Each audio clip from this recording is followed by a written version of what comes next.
RRB NTPC में जो माननीय सुशील मोदी जी ने जो आवाज़ उठाई थी, पहले व्यक्ति होकर बिहार के जो आवाज़ उठाई थी, वह आवाज़ के अनुकूल, बिल्कुल बच्चों के इच्छा के अनुकूल परिणाम आया है कि एफआईआर सुशील मोदी नहीं हटा सकते हैं, किसी परिस्थिति में नहीं हटा सकते हैं। सुशील मोदी जो कर सकते थे उन्होंने किया। बहुत ही टेंशन हो रही थी, अब मतलब टेंशन फ्री हो गए, क्योंकि अब रिजल्ट अच्छा ही आएगा, जो भी आएगा वो अच्छा ही आएगा। बिहार के Patna Bihar chamber of commerce and industries में देख सकते हैं सुशील मोदी का ये स्वागत कार्यक्रम चल रहा है, लेकिन यहाँ पर रेलवे के अभ्यर्थी भी पहुँचे हुए हैं। रेलवे के अभ्यर्थियों को लेकर के अभी हाल ही में एक बड़ा प्रदर्शन भी हुआ था, लेकिन वो मामला कुछ और था और एक बार फिर से रेलवे अभ्यर्थी सुशील मोदी से मिल करके अपनी बातों को रखने के लिए, देखिए यहाँ पर कितनी बड़ी संख्या में ये पीछे में आपको सिटिंग पर ये सभी के सभी लगभग रेलवे अभ्यर्थी ही नज़र आ रहे हैं। आपका नाम क्या है? जी, मैं रंजन कुमार सिंह हूँ, मालदा टेक्नीशियन वेटी कैंडिडेट।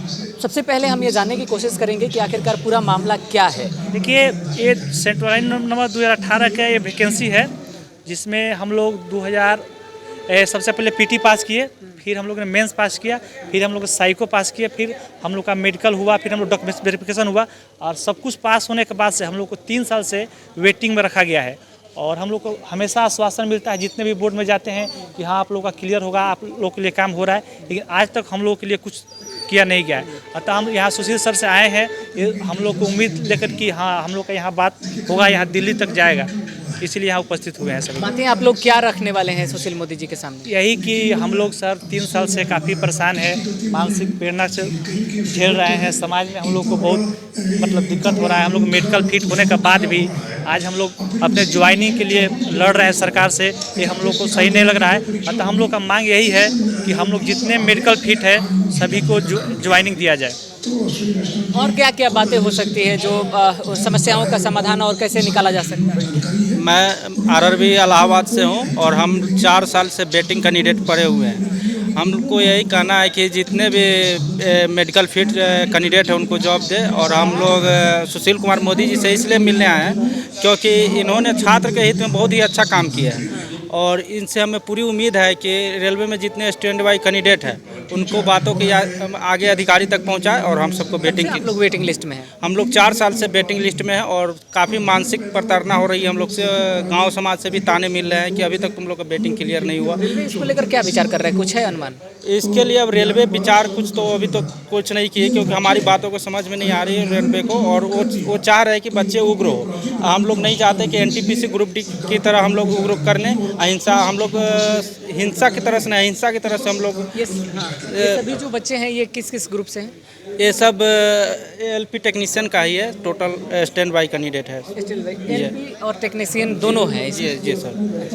तो आप लोग सुशील मोदी जी से चाहते हैं कि इस मुद्दे को उठाया जाए, सरकार के समक्ष लाया जाए? यस सर, हम लोग चाहते हैं सुशील मोदी जी से जिस तरह एनटीपीसी ग्रुप डी का मुद्दा को आगे तक उठाएं और उसको न्याय मिला, उसी तरह हम लोग एलपी टेक्नीशियन के मुद्दे का आगे तक उठाएं और हम लोग को भी न्याय मिले।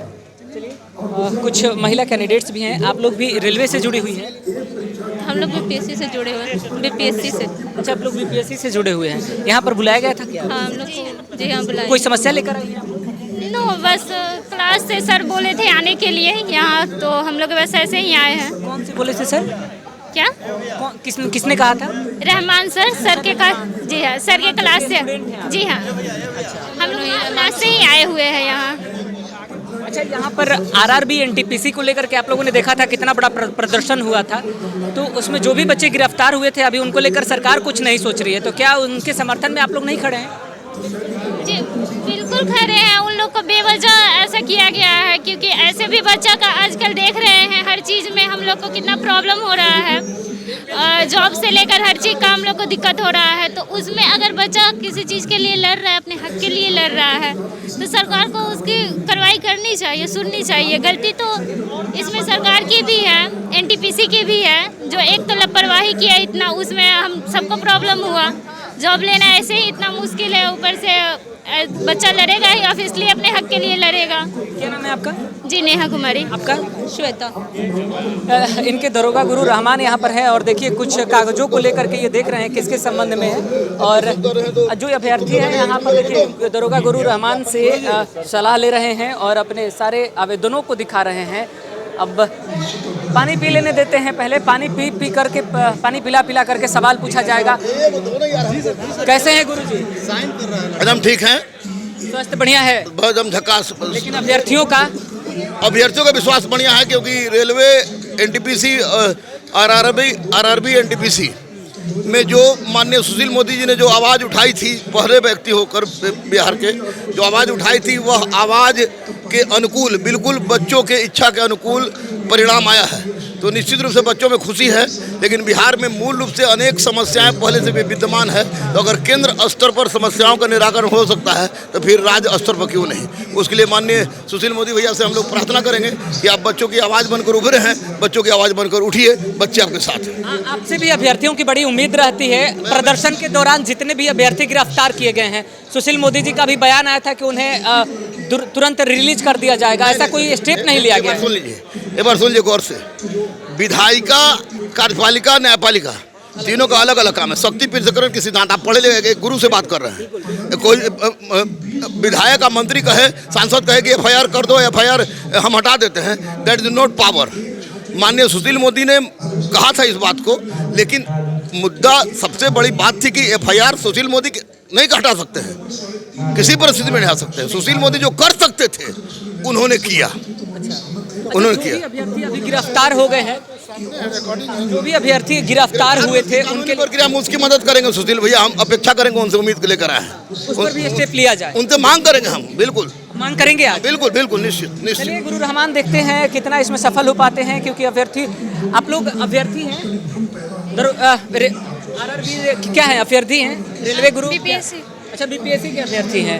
तो यहाँ पर सुशील मोदी जी को सुनने आए हैं, जी, उनसे बातचीत करने आए हैं, अपने बात आए हैं। कौन सी मांगे हैं? ये रेलवे का है, बीपीएससी का डेट, जो ये पोस्ट वर्जन आना चाहिए, वो सारी बातें रखी जाएंगी कि क्या इसमें पारदर्शिता होनी चाहिए, एग्जाम्स वगैरह चाहिए। हाँ, अच्छा, इसमें बहुत सारे ऐसी मांगे हैं, लेकिन एक खास प्रमुख मांगे हैं कि कैलेंडर जारी करे सरकार पहले ही। जी हाँ, बिल्कुल, जो भी वैकेंसियाँ निकले। हाँ सही, कुछ पता ही नहीं चलता है कब आएगा रिजल्ट, कब डेट आएगा, कब एग्ज़ाम होगा, कुछ किसी को नहीं पता रहता है। पहले जब डेट किसी को पता होगा, उसके मुताबिक हम लोग तैयारी करेंगे। तैयारी करते हैं, पढ़ते हैं खूब, पर कुछ पता नहीं चलता, ना रिजल्ट का ना डेट का। कौन सी वो मांगे होंगी जो सुशील मोदी जी से मांग किया जा सकता है? जैसे तो पहले सारे सुन लेंगे हम लोगों ने, सब कुछ पहले से अपडेट ही नहीं लाना चाहिए। पारदर्शिता बहुत ज़रूरी है, पारदर्शिता लाना बहुत ज़रूरी है, क्योंकि अगर हम एग्ज़ाम भी देते हैं ना उसका नंबर पता चलता है ना कुछ पता चलता है, सिर्फ रिजल्ट पता चलता है। इससे हमें कैसे पता चलेगा हमारी तैयारी कैसे चल रही है, कैसे नहीं चल रही है। हाँ, ये परीक्षाएं समय पर लिया जाए। हाँ, समय पर लिया जाना, 4 साल ना लगे। हाँ, टाइम का ये होना चाहिए। अगर मीडिया में पहले भी अगर बता दिया जाए तो मुझे नहीं लगता है कि सुशील मोदी सुनने से नकार देंगे। हाँ, ये तो अपनी राय। क्या नाम है? सोनालिका। चलिए, सोनालिका का अपनी राय है कि भैया मीडिया में हम तभी बताएंगे जब पहले सुशील मोदी जी को बता लेंगे। अब ऐसी कौन सी राज की बात है वो हम आगे आपको दिखाएंगे और बताएंगे, बताते रहेंगे। ये फिलहाल देखिए, ये अभ्यर्थियों का हुजूम मेरे पीछे का जो है, ये सुशील मोदी जी का आज जो प्रोग्राम है और सुशील मोदी को लेकर के देखिए यहाँ पर पूरा स्वागत कार्यक्रम लगाया गया है और कुछ ही देर में यहाँ पर वो पहुँचने वाले हैं और उनको लेकर के अब सवाल जवाब जरूर होंगे। यहाँ पर तमाम अभ्यर्थी इसीलिए आए हैं कि परीक्षाओं में पारदर्शिता लाया जाए, समय पर परीक्षाएं कराई जाएं और साथ ही साथ कैलेंडर कम से कम पहले जारी कर दिया जाए। आरआरबी एनटीपीसी को लेकर के अभी हाल ही में जो प्रदर्शन हुए थे और उस प्रदर्शन में गिरफ्तार अभ्यर्थियों को लेकर के अभ्यर्थी क्या सोच रहे हैं, क्या कुछ कह रहे हैं? क्या हम लोग यही कह रहे हैं जो 2018 है समाज जल्द से जल्द क्लियर कराया जाए। उसके बाद हमारा कितने ऐसा साथी है जो मेडिकल फिट होकर के उनको पास इतना पैसा नहीं है जो यहाँ सुशील मोदी के स्वागत में समारोह में शामिल हो। हम सुशील कुमार मोदी से यही आग्रह करेंगे जो हम लोगों को जल्दी पैनल में सूचीबद्ध नाम दिया जाए और जल्द से जल्द ज्वाइनिंग दिया। ये जो रिवाइज्ड रिजल्ट जो जारी करने की बातें हो रही है, जो जारी किए जाएंगे, क्या लगता है इसमें क्या उम्मीदें हैं आप लोगों को? इसमें उम्मीद है जो अगर दूसरा जो सेकंड बार अगर रिजल्ट आता है उसमें उम्मीद है कि हम लोग का रिजल्ट हो जाएगा। जो 7 लाख रिजल्ट देना था, जिसमें 7 लाख रिजल्ट में हम लोग का हुआ ही नहीं, क्योंकि वो 7 लाख रिजल्ट आया ही नहीं। क्या लगता है अब लगता ये है कि अगर सुशील मोदी जी से आग्रह किया जाए तो उनके आग्रह पर पूरा रिजल्ट हम लोग का आने का चांस है। कितना टेंशन हुआ था जब रिजल्ट नहीं आया था और कितना खुशी हो रहा है आपको? बहुत ही टेंशन हो रही थी। अब मतलब टेंशन फ्री हो गए, क्योंकि अब रिजल्ट अच्छा ही आएगा, जो भी आएगा वो अच्छा ही आएगा। आप लोग? हम लोग अभी ज़्यादा ही उम्मीद है कि आ ही जाएगा रिजल्ट, 7 लाख जब आ जाएगा तो। अच्छा, कितना आप लोगों का था, इंडेक्स कितना था जब रिजल्ट आया उस समय? नंबर दिया गया क्या आपको? यस सर, कितना नंबर? 58 है। कितना? 58। 58। Yes sir. क्या लगता है कि 7 लाख रिजल्ट होगा तो आपका पहले सूची में नाम होगा? चांस तो है ज़्यादा, यही।